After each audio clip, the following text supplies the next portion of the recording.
So how does an offshore trust actually work? Let's say you're explaining it to a 5-year-old. Okay. They have no idea what an asset protection trust is. They've seen Wolf of Wall Street and they're just using their imagination and then not really looking into it. Well, think about it like this. Let's say you have a boat. You enjoy the boat, but you decide, I'm going to give the boat to my friend John. John will still let me ride around the boat.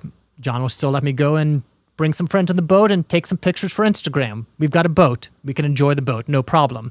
But if I get sued, if I do something wrong, or if I don't even do anything wrong, but I still get sued, which happens often here in the world's most litigious country, nobody's going to be able to go and take a boat away from my friend. It's that simple. You hand control of the asset to an individual, to an entity, not subject to U.S. court orders. They allow you to remain the beneficial owner. You can still enjoy that property. But again, if you're ever sued, that asset remains protected. So if you were sued, let's say, for example, you got sued for jaywalking, hypothetically, there's a $5 million fine. Maybe a big car accident I or whatever. jaywalk all the time, so yes. And you get sued, and they're dedicated to getting this money from you. But you're like, hey, my buddy John's got my boat, he's got my house, he has multifamily properties, he has X, Y, and Z. But what if, how does that actually work? You go to court, you say that I don't own anything, the trust owns it, but then what? How does it play out? Well, not only is it a tool for protecting your asset, not only is it an offshore asset protection trust for protecting your assets, it's also an excellent tool in negotiating a settlement. And so the situation that we explained to a 5-year-old, I'm going to explain it to someone who's, let's say, 25 years old. Instead of having your friend John sitting next to you on the couch recording a podcast, you've got a trust company out of the Cook Islands that controls it. So they sue you, and then you say, you know what, you can sue me, you can spend all this money hiring an attorney, or actually in America, you could just take it on a contingency fee. It doesn't cost you anything to bring a lawsuit. You can say to them, you know what, you can sue me, you can spend all this time doing it. You tell the attorney, because they're investing their time and resources, you're not going to get away with taking any money from me. It's controlled by an overseas trustee. My money's in a bank account in Switzerland. They're not giving you any money unless you get a court order from the Cook Islands, which is not an easy thing to do. And if it's a bogus claim, if it's a BS claim, I say tell that creditor to go pound sand. Get out of here. We're not paying you anything. Now, if you've legitimately harmed someone, I say make a settlement offer, but settle on your terms. Don't have your back up against the wall. Don't become a victim of legal extortion, which is prevalent in this country. Got it. So let me run a scenario by you. Let's over the last few years, I'm sure this scenario has come across your desk many times. People are looking at what's happening in the world, and they're like, okay, well, what's going to happen next? They might not be, so concerned about protecting their assets for a creditor, but they might wonder what's going to happen, legally. Could there be unrealized capital gains? Could there be any of these crazy new policies that they're talking about rolling forward?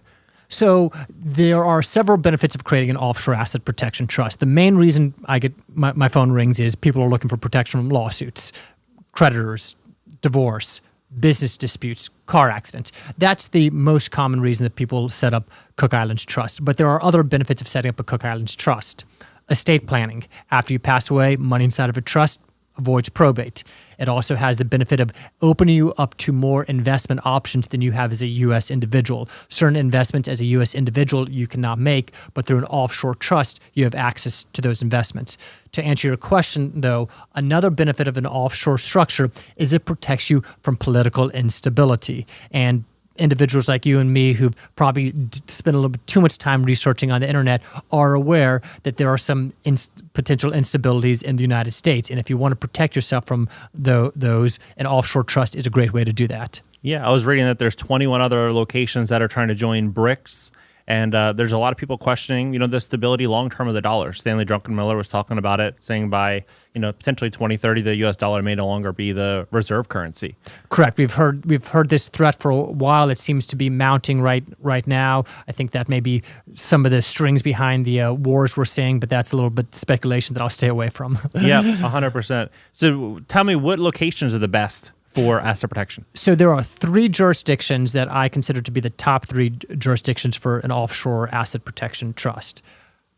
Cook Islands, Nevis, and Belize. Belize is popular because it has a zero look-back period as a codified law. You transfer money into a Belize trust, there's no way to come in and say that was an improper transfer.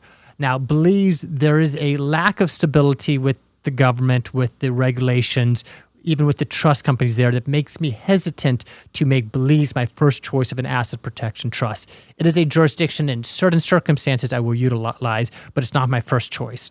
Next is Nevis. Nevis essentially copied the Cook Islands Asset Protection Trust law. They added a codified bond requirement of $100,000 to bring a case in Nevis, which has been a very successful deterrent to anyone bringing a lawsuit against a Nevis Asset Protection Trust. However, I prefer the Cook Islands for several reasons. Number one, they've been in the business longer. Number two, there have been more attempts, and those attempts have been unsuccessful. Number three, the increased distance from the United States is a deterrent to litigation.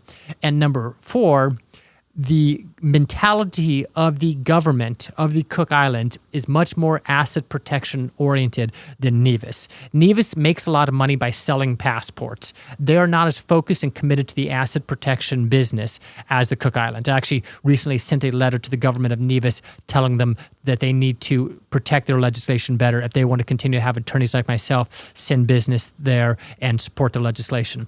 The Cook Islands, on the other hand, has never sold a single passport. I don't think they ever will. The asset protection business is vital to their economy. It is clearly, in my opinion, the best jurisdiction for an asset protection trust. If you've enjoyed this clip and you'd like to watch the full episode, you can do so on my main YouTube channel by clicking the video here.